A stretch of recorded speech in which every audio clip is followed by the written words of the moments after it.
এগুলার কিন্তু আলাদা একটা কি আছে, এই যে চারটা সেন্টেন্স আছে না, এগুলার আলাদা কিন্তু একটা গঠন আছে, গ্রামাটিক্যাল স্ট্রাকচার আছে। এটা কি আপনারা জানেন? দেখেন, এই যে আমি দেখাবো আপনাদের আজকের যে গ্রামাটিক্যাল স্ট্রাকচারটা, তো এগুলো আপনারা করছেন মাশাআল্লাহ, অনেকেরই হয়েছে। আপনারা যে এত কম সময়ে এগুলা জানছিলেন, তো আমি কিন্তু আপনাদের মতো এত আগে শিখি নাই, অনেক প্র্যাকটিস করতে করতে শিখছি। এখন আমি আপনাদের শিখাইছি, আপনারা মাত্র কয় মিনিট সময়ের ভিতরে শিখে ফেলছেন? 2 মিনিট। এটাই অনেক কিছু, বিরাট কিছু।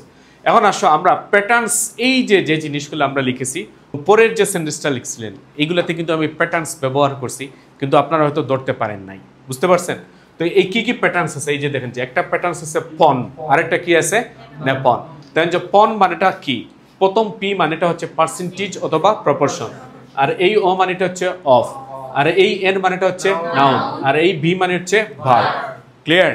তো এটাকে যদি আমি বলি আগের মতো, যেমন আমি নতুন একটা জিনিস নিয়ে জাস্ট ওভার 25% এই যে পার্সেন্টেজ দিলাম, অফ দিলাম, নাউন দিলাম এখানে ফুড ওয়েস্ট, এরপরে ভার্বটা দিলাম প্রডিউসড। তবে যেহেতু এটা প্রেজেন্টে আছে সেজন্য বলতে হবে ইজ প্রডিউসড। কাদের দ্বারা বোঝাইছি?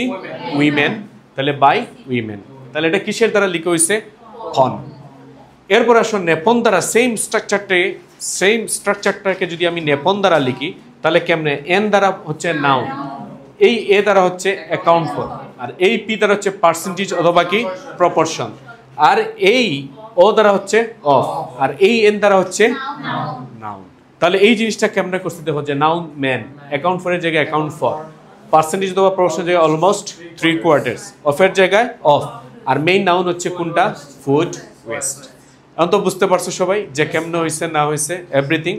এখন আসো আমি আপনাদের আজকে একটা জিনিস শেখাবো, সেটা হচ্ছে গিয়ে আমাদের অনেক সময় আছে যে আপনি যখন সেন্টেন্স লিখেন না, অনেকেই আমরা সেন্টেন্স লিখি না, তো সেন্টেন্স লেখার সময় এটা কোন ধরনের সেন্টেন্স হচ্ছে, এটা কি ব্যান্ড 5-এর সেন্টেন্স হচ্ছে, না এটা ব্যান্ড 6-এর হচ্ছে, না ব্যান্ড 7, না ব্যান্ড 8 বা ব্যান্ড 9, এই জিনিসগুলো আমরা মানে বুঝতে পারি না বা লিখতে পারি না। আমি লিখেই যাচ্ছি, কিন্তু এটা ব্যান্ড স্কোর কত আসবে সেটা আমরা বলতে পারি না।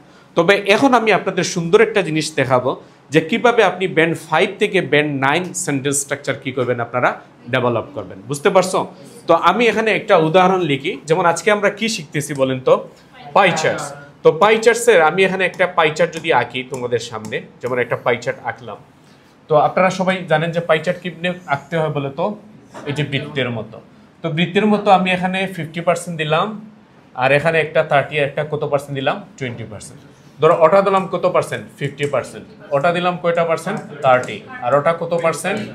তাহলে 50, 30, 100 আর 20 কত? 100। তো পাই চার্টের ভিতরে কত পার্সেন্ট থাকে রে? 100।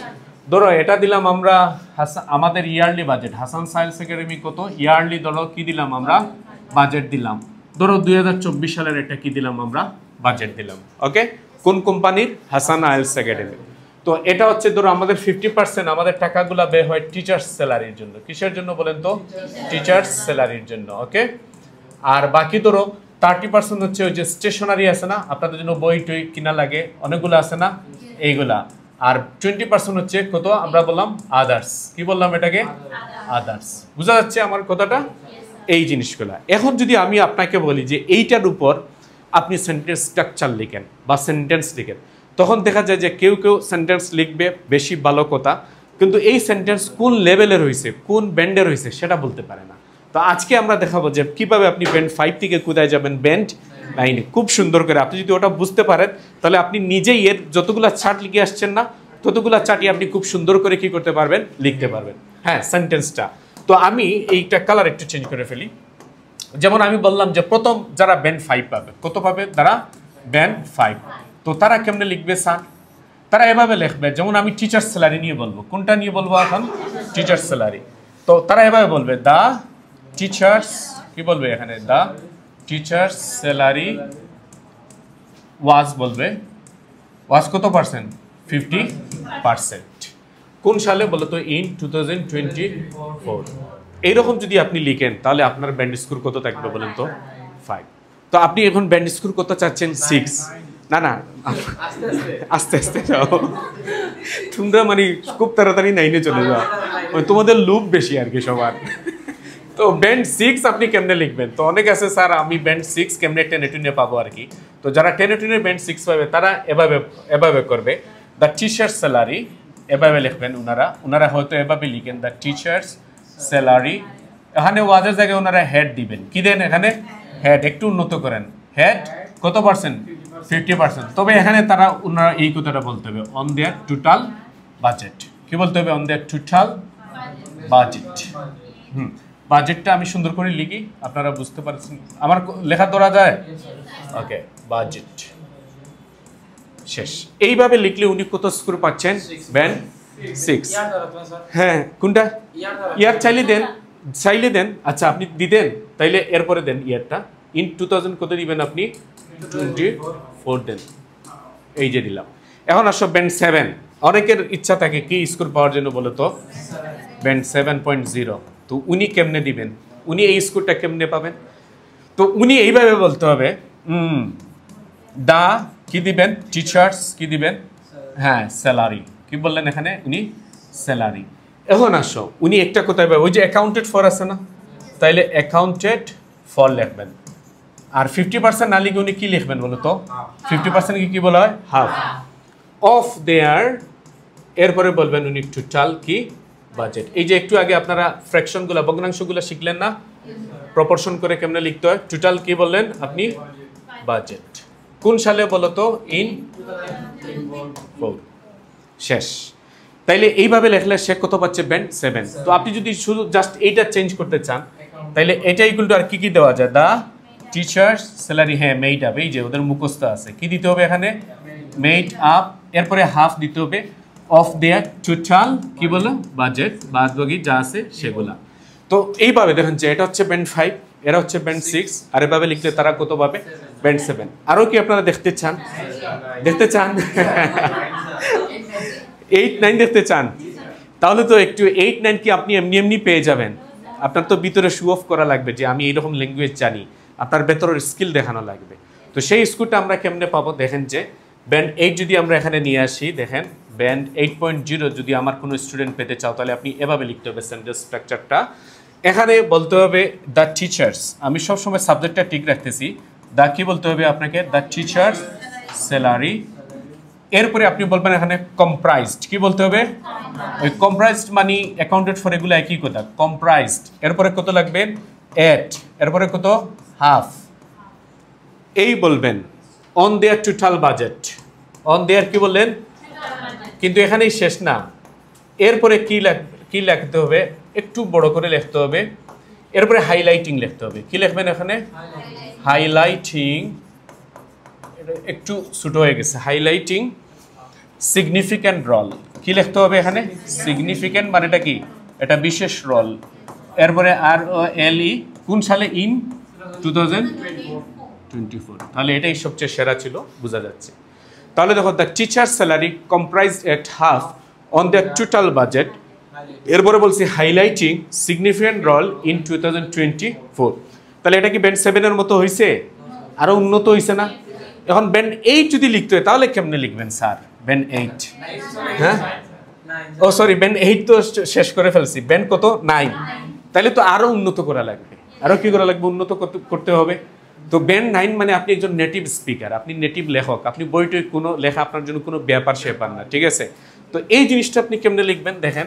ব্যান্ড 9 যদি আপনি লিখতে চান তাহলে আপনাকে এভাবে লিখতে হবে। দেখো এখানে আমি সাবজেক্টটা কি রাখলাম? আমরা ঠিক রাখলাম। তাহলে কি বলতে হবে? The teachers salary.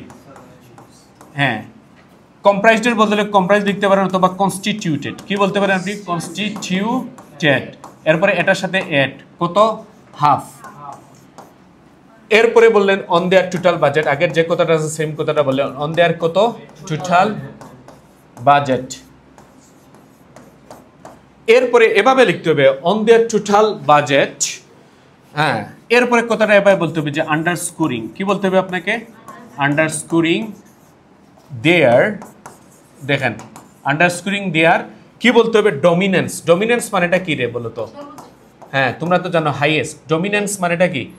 NANCE। হ্যাঁ, আন্ডারস্কোরিং দেয়ার ডমিনেন্স। বুঝতে পারছেন? ডমিনেন্স কি বলো তো? হ্যাঁ, পাওয়ারফুল, সবচাইতে কি? বেশি। তাইলে আন্ডারস্কোরিং দেয়ার ডমিনেন্স। এরপরে আপনাকে বলতে হবে as the primary, as the কি? Primary area.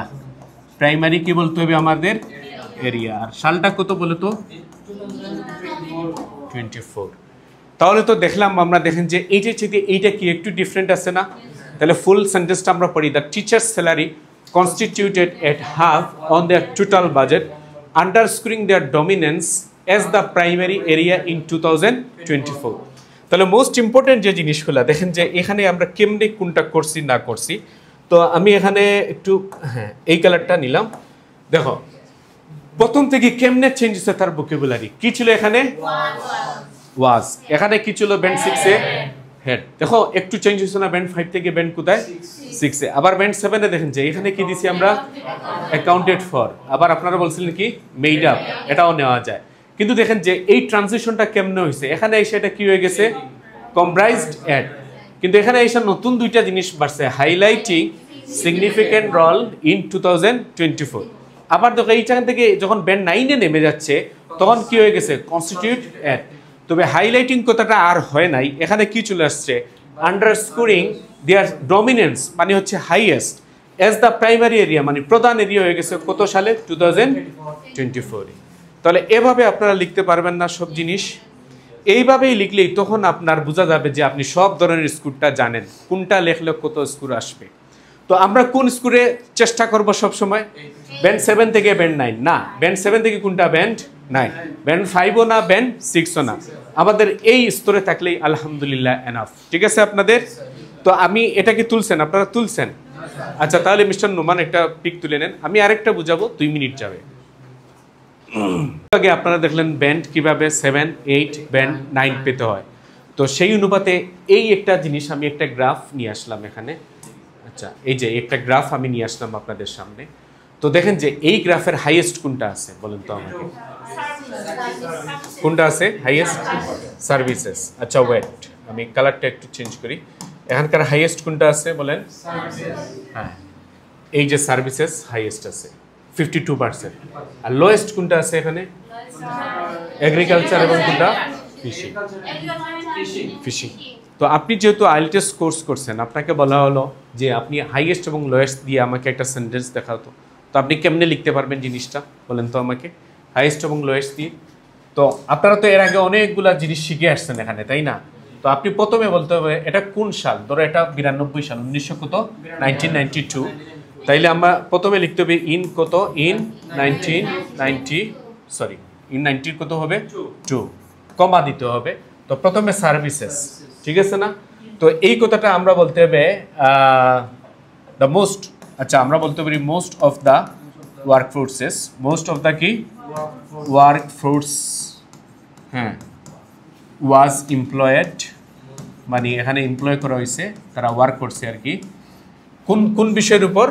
সার্ভিসেস। কত পার্সেন্ট বলেন তো? তাহলে ওই কথাটা আপনি ব্র্যাকেটের ভিতর বলবেন। এরপরে হোয়াইল হোয়ারেজ আছে না, এটা যে কোনো একটা বলবেন। হোয়াইল দ্য লোয়েস্ট, কি বলতে হবে এখানে? লোয়েস্ট। দ্য লোয়েস্ট ওয়ার্কফোর্স কোনটার উপর বলেন তো? ওয়াজ কি বলবো আমরা? এমপ্লয়েড। আচ্ছা, এখানে এমপ্লয়েড ইকুয়াল টু আর কি বলে যায়? বারবার এমপ্লয়েড না লিখে আপনি কি লিখতে পারেন? ওয়ার্কড। কি লিখতে পারেন আপনি? ওয়ার্কড ইন কোনটা? হ্যাঁ, এগ্রিকালচার এন্ড কি? ফিশিং। এভাবে আপনি কি করতে পারেন? এগ্রিকালচার এন্ড কি? ফিশিং। কত পার্সেন্টে আছে বলো তো? তাইলে 8% এভাবে ব্র্যাকেটের ভিতর দেখতে হবে। তাহলে এইভাবে আপনি দুইটার কথা খুব সুন্দর করে আপনি কি করতে পারবেন? দিতে পারবেন। এখন আপনি যদি চান এটাকে আরো স্মার্টলি লিখতে, ব্যান্ড 8 এবং ব্যান্ড 9 এ লিখতে, তখন আপনি কেমনে লিখবেন? দেখেন যে তখন 52 সাথে 8, এই 52 এবং 8% আছে না? তাহলে 52%, 52 ভাগ দেন কত? ফ্র্যাকশনে আমি লিখবো, মানে ভগ্নাংশে ভাগ দেন 8। তাহলে কত আসবে? কত ভাগ দিলে 6টা 48, এরপরে হ্যাঁ, তাহলে 6.5 আসবে। কত আসবে এখানে? 6.5। তাহলে এই কথাটা আপনি যদি এভাবে না লিখতে চান, এইভাবে যদি না লিখতে চান, আপনি যদি এভাবে লিখতে চান, তাহলে আপনাকে কেমনে লিখতে হবে? দেখেন যে এখানে হচ্ছে গিয়ে ইন 1992 আমরা আগে দিব। কোনটা দিব আমরা আগে? ইন 1992। এরপরে বলতে হবে কত পার্সেন্ট এখানে? 6.5 না? তাহলে 6 and কি বলবেন আপনি?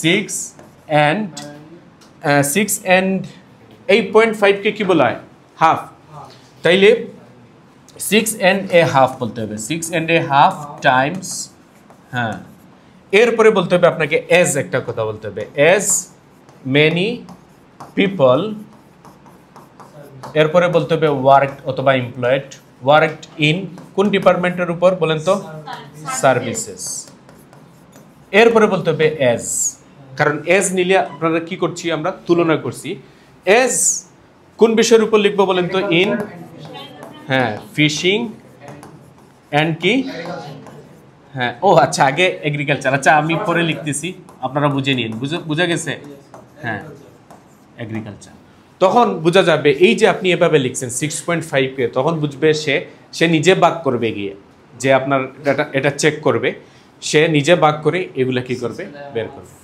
এখন আপনি যদি চান যে না আমি এটাকে আরো ডেভেলপ করব কি করব ডেভেলপ তো আরেকটা জিনিস যদি আমি আপনাকে এখানে দেখাই যে কোন জিনিসটা দেখো এখানে সার্ভিসেস কত পার্সেন্ট ধরো 52 না ধরো ইন্ডাস্ট্রি কত পার্সেন্ট তো আপনাকে বলা হলো বা কোনো একটা টেস্টে বলা হলো বা আপনি গেছেন পাবলিক একটা টেস্টে তো বলা হলো আমাকে সার্ভিসেস থেকে ইন্ডাস্ট্রি আপনি দেখায় দেন তো সার্ভিস থেকে কোনটা দেখায় দেন আপনি ইন্ডাস্ট্রি তখন আপনি কেমনে দেখাবেন তো সার্ভিসেস এবং ইন্ডাস্ট্রির মধ্যে যদি আপনি তুলনা করতে হয় তাহলে 52 কত আছে এখানে সার্ভিসেস 52 বিয়োগ কত দিতে হবে 15 তাহলে 52 থেকে 15 চলে গেলে কত 12 থেকে 7 মানে 37% কত পার্সেন্ট আসে 37 তাহলে এই কথাটা আপনি কেমনে লিখতে পারবেন এই কথাটা এইটার ক্ষেত্রে আমরা লিখতে পারি এইভাবে লিখতে পারি যেমন আমরা এইটা নেই হ্যাঁ তাহলে এখানে কি বলতে হবে ইন কি বলতে হবে 1992 এরপরে কত পার্সেন্ট পাইছি আমরা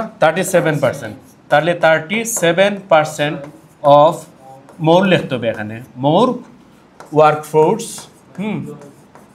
ওয়ার্কফোর্স এরপরে মোর ওয়ার্কফোর্স ওয়ার্কড কি বলতে অথবা এমপ্লয়েড বলতে পারেন তাহলে ওয়াজ এমপ্লয়েড